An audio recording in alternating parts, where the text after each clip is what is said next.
Hey there, Mrs. Nolan. Hey. Hi, I'm Lloyd with Dementia Support. Oh, thank you. Yes. Nice to meet you. Yeah, I'm glad you could come in today. Thanks. Yeah. So our format, what we usually do here is I learn a little bit more about what's been going on with your family, and then we figure out what we're going to do. Yeah, okay. So I've Thank heard you. that your dad has been suffering from dementia for quite a while. Yes. Yeah. Yeah. So sorry about that. That's Thanks. yeah. That's So hard. tell me a little bit about what's been going on. Well, we just moved him into a new facility. He's in a nursing home now. He just moved from an assisted living. Okay. So he's doing really well there. So he needs a little more care now. Yeah, he does. He does. He needed some more care, but the social worker was great at getting him a new placement.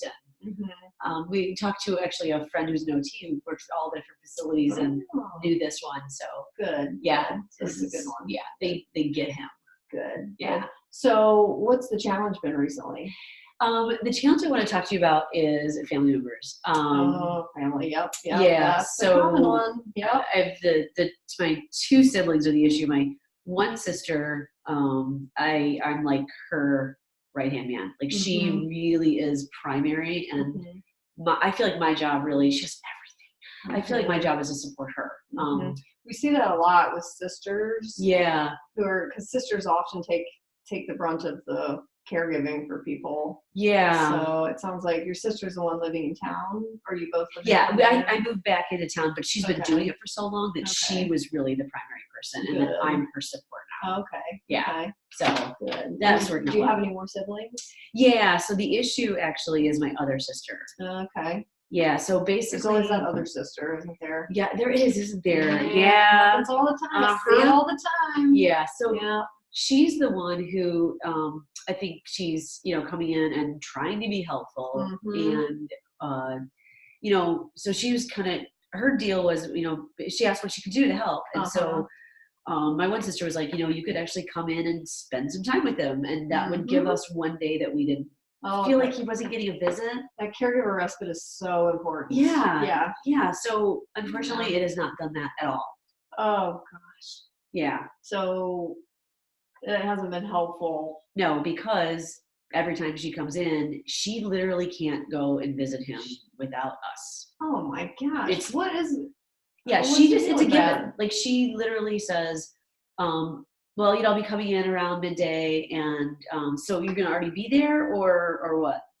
Like you have to bring his laundry or something, or she'll just it's the assumption that if she's going, we're gonna be there the whole time.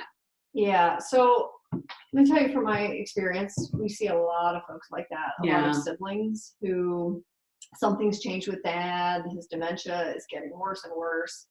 And, he can't talk very well. He can't eat very well. It's kind of getting a little rough sometimes. Yeah. You've seen that. Yes. Yeah. So a lot of times, especially with these families where there's a lot of siblings, there can frequently be one who is just can't really deal with dad. No, she can't deal with it at all. No, they don't get it, and they just haven't had the education that you've had. I'm sure you've done a lot of education of understanding dementia, knowing what it's all about.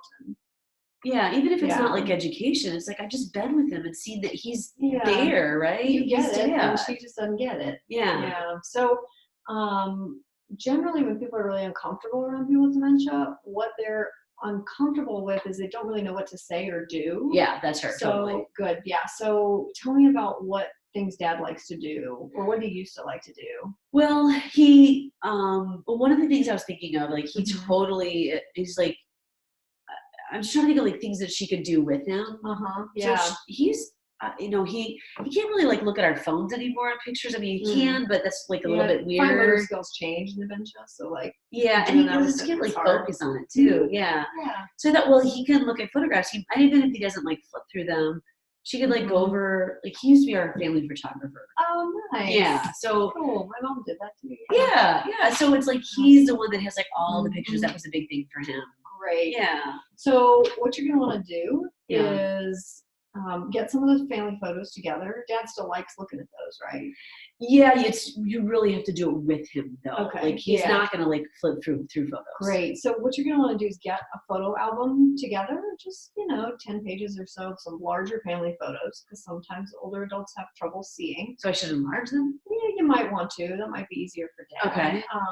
And because vision changes with dementia, and visual field gets smaller, and so it might be easier for him to see some photos that are a little bit bigger. And so, anyways, you want to get an album of photos together, and then put some labels on them so that your sister and Dad can look at them, and then have your sister go through those with Dad. You might have to help her the first time and kind of show her how to do it, but then after that, see if you might be able to kind of sneak out of the room for a second.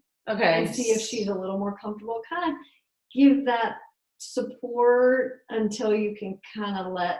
So I'm gonna have to do that to basically get to the point where she's actually helping us out. Yeah. So let's try that first and see how that goes. Okay. All right. Awesome. I mean that makes sense. Okay.